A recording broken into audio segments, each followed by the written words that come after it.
इस समय नेहरू जी को लेकर एक वीडियो बहुत ही ज़्यादा वायरल हो रखा है, जिसमें कहा जा रहा है कि नेहरू जी ने 500 करोड़ रुपए में देश चलाकर दिखा दिया और आज लगभग 50 लाख करोड़ का बजट है और वह भी कम पड़ रहा है। पंडित नेहरू को रोज गालियां देते खड़े होके, आज तुम्हारा बजट कितना 48 लाख करोड़ का है, उस वक्त का बजट 500 करोड़ का था पूरे देश का। ये सारे आपके एम्स कौन बना के गए? इसरो है, ये नेहरू के टाइम, और जबकि हमारे पास कुछ नहीं था।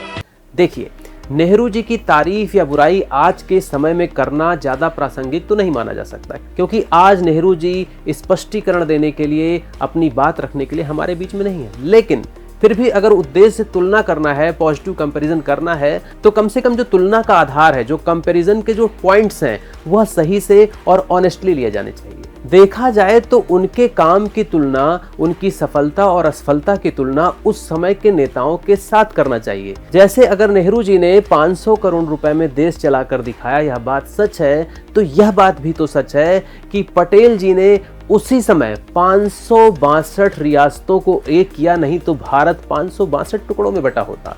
नेहरू जी ने देश को 500 करोड़ में चलाया, लेकिन देश का काम चलना और देश को चलाना दोनों में फर्क है। उस समय किसी तरह खींच तान कर काम चलाया गया। और अगर अभी भी आपको यह बात सही नहीं लगती है तो सुनिए, भारत का पहला बजट, मतलब ब्रिटिश भारत का पहला बजट 7 अप्रैल 1860 को British finance secretary James Wilson ने प्रेजेंट किया था और उस समय का बजट था सिर्फ 3.5 करोड़, मतलब 3 करोड़ 50 लाख रुपए का बजट था।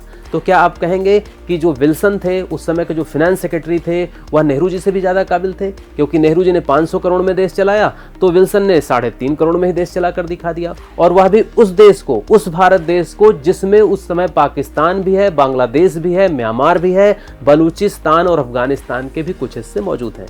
तो कहने का मतलब है, अगर आपको मूल्यांकन करना है, इवैल्यूएशन करना है, तो उस समय की परिस्थितियों, उस समय की चुनौतियों, उस समय के संसाधनों के परिप्रेक्ष्य में करना चाहिए। वहाँ की कुछ चीज़ें उठाकर यहाँ की कुछ चीज़ों से कंपेयर कर देना, उस समय की कुछ चीज़ों को उठाकर इस समय की चीज़ों से तुलना करना सही बेस नहीं है। इसमें तो कोई डाउट ही नहीं है कि नेहरू जी ने डेमोक्रेटिक इंस्टीट्यूशंस को मजबूत किया।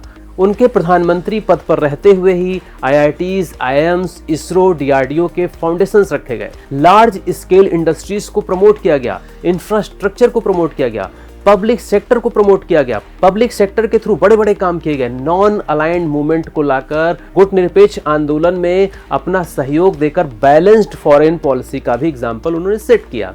पार्टीशन की समस्या थी, उस समय देश में इंटीग्रिटी की समस्या थी, कम्युनल टेंशन्स थी, यह सब चीजें भी उन्होंने किसी तरह एनी हाउ मैनेज की। Higher education, scientific research, technical training जैसी चीज़ों पर भी उन्होंने फोकस किया। लेकिन यह भी सच है कि उनके बहुत सारे डिसीजंस देश को महंगे पड़े। जैसे इंडिया चाइना वार में बहुत ही पुअर प्रिपेयर्डनेस की वजह से भारतीय सेनाएं बहुत बुरी तरह से हारी। फॉरेन पॉलिसी भी हम ठीक से मैनेज नहीं कर पाए, हमारी रक्षा तैयारियां बहुत ही कमजोर थी, बहुत बुरी तरह से हारे हम लोग चाइना से। आज भी वह हार एक टीस की तरह भारतवासियों के दिल में बसती है।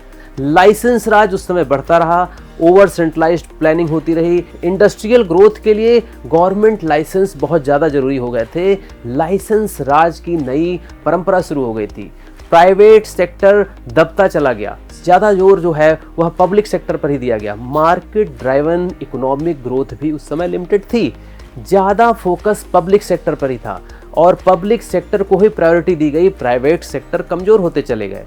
रूरल पॉवर्टी, लो एग्रीकल्चरल प्रोडक्टिविटी, यह सब चीज़ें भी उस समय मौजूद रही। और सबसे बड़ी बात कि पाकिस्तान को हम मैनेज नहीं कर पाए, हम अपनी फॉरेन पॉलिसी अपने पड़ोसियों के साथ मैनेज नहीं कर पाए। कश्मीर जैसी समस्याएं उस समय और भी ज़्यादा उलझती चली गईं।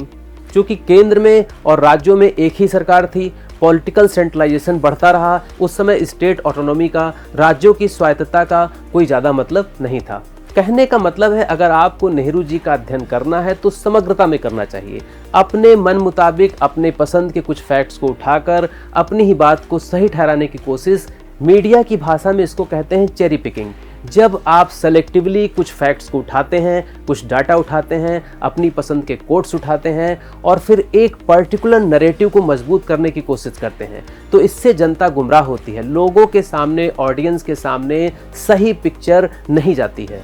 और जनता पूर्वाग्रहों से ग्रसित होकर सोचना शुरू कर देती है, पूर्वाग्रहों से ग्रसित होकर निर्णय लेना शुरू कर देती है।